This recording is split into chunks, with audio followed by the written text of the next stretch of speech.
So since you started your channel, how do you advertise it? Do you just start putting videos out there and then people watch, or people that you maybe are associated with, and it starts growing from there? I noticed you also have a presence on Instagram. Yeah, so I do quite a lot on Instagram, just trying to be helpful and stuff. If people DM and ask something, I mean that's slightly different to the advertising. And just so I started Twitter recently. I have no idea what I'm doing.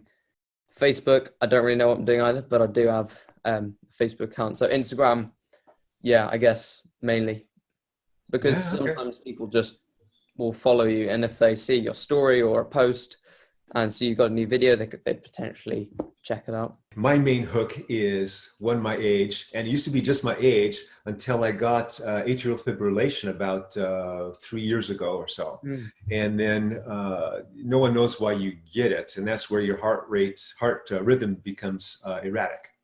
And Mm. sometimes they, get the old paddles and go zzz, but they don't really get paddles. So they put some wire around you, connect it, and then they give you a little zap to redo you.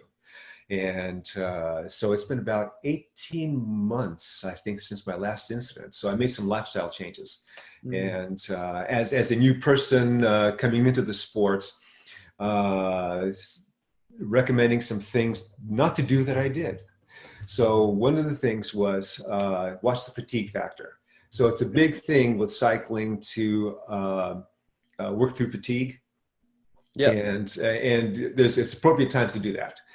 But at a certain point, and you may recognize it with experience, where the fatigue is kind of a bad fatigue, so you don't want to fight that. So that's one of the things.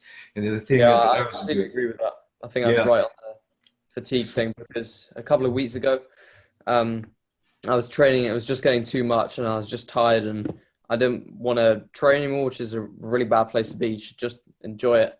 So I made a few decisions, made the position more comfortable, took a few days off, and then restarted again.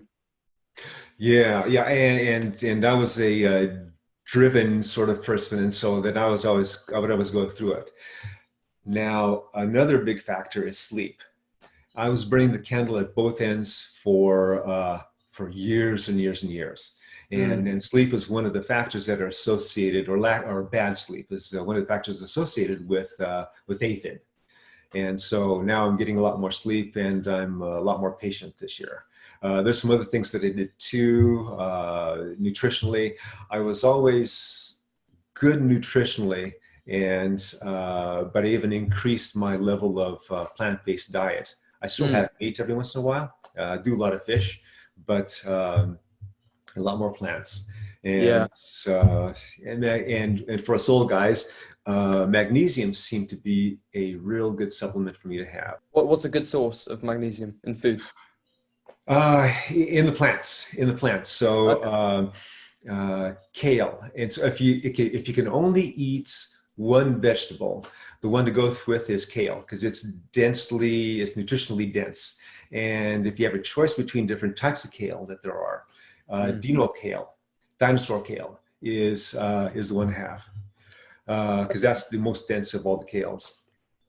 But of course, you should have multicolors because each of those colors represents the reason why there's colors there is because there's the chemical makeup, and the Oh yeah, chemical of course. It's makeup. not just have a few different colors because it looks nice. They just have different nutritional Yeah, values. exactly. So and usually what's associated with those colors are going to be various antioxidants. So when people say take antioxidants or antioxidants are good to have, well, there's different antioxidants for different functions, and so you get quite a wide range with multicolored vegetables. So whatever else you eat, if you eat candy, if you eat a lot of cake or stuff, at least have your vegetables so you know you're going to get your nutrition that way. Yeah, yeah, So anyway, that's my other hook is now, since about 3 years ago, it's now being an old guy and having AFib and working through that. So fortunately, and I made some other lifestyle changes. I'm not doing any 200-mile events anymore. mm. And Yeah, 'cause that's a big factor. Just yeah, how that was, you yeah. find it. 'Cause at some point it becomes detrimental to you know the sleep and stuff. Yeah. No one knows exactly why a particular incident of AFIB happens, but they have all this data. And one piece of data that they have is triathletes. They have a 15% greater chance for getting AFib. Be a cyclist, not a triathlete, I guess. Yeah, because with cycling, you have one sport, and so you're sitting on your butt a lot of times, but these guys have to excel in 3 sports. And so I think that's where, kind of like what you were alluding to before, the pressure on the heart from doing those long events. Well, these guys are doing long events, especially the Ironmans are so long. Yeah. Ironman, I have no idea, but there must be hours and hours and hours. Yeah, well, the winner comes in, I think something like 8.5 hours or something, and that's the winner. So you have all those other people. Like 2 hours more than Paris-Roubaix. Yes. And you have to swim, which makes it even worse. So. Yeah, I did triathlons for a little bit, just the local ones, the small ones. Yeah, I sucked. When I swam, I sucked. And that's how I got into cycling, because cycling I was doing okay with. Yeah, okay. Yeah. Everyone has their way of getting into cycling, I guess. If you had to pick pieces of advice for young guys, what would it be? First one is the AFib thing. Just manage your fatigue factor. Don't kill yourself. There's a lot of time. If you got some game, getting a coach or following an online coaching plan, that's a good thing. But you got to have fun. You definitely have to have fun.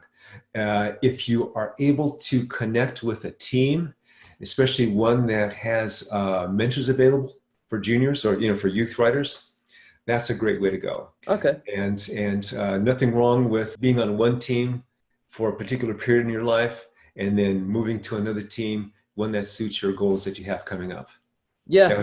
I mean, you even see, I know it's a different story, but you see it with the pros as well. Take Nairo Quintana. He was at Movistar. He was getting older and not doing as well compared to Valverde. So he moved over to Arkea to lead the team in all the races he can. And he, earlier this season, he was smashing at the Tour de la Provence.